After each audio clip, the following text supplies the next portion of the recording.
بسم اللہ الرحمن الرحیم۔ السلام علیکم۔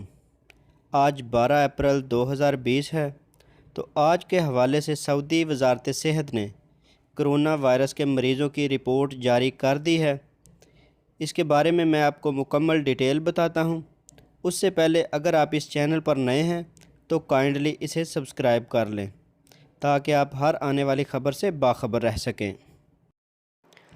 سعودی وزارت صحت کے ترجمان ڈاکٹر محمد عبدالعالی کا کہنا ہے کہ گزشتہ 24 گھنٹوں کے دوران 429 مریض ریکارڈ میں آئے ہیں۔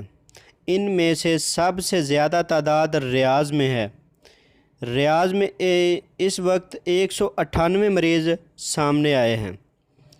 اس کے بعد مکہ مکرمہ میں 103، مدینہ منورہ میں 73، جدہ میں 19، دمام میں 10، ینبو میں 7، خمیس مشید 5، سمیٹھا 4، تبوک 3، القطیف 3، طائف 2، سبیہ 2۔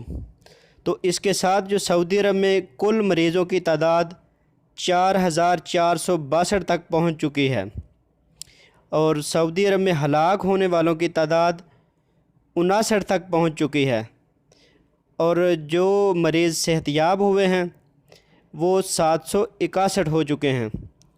تو اگر آپ کو میری یہ ویڈیو پسند آئے تو اسے لائک اور شیئر ضرور کیجیے گا۔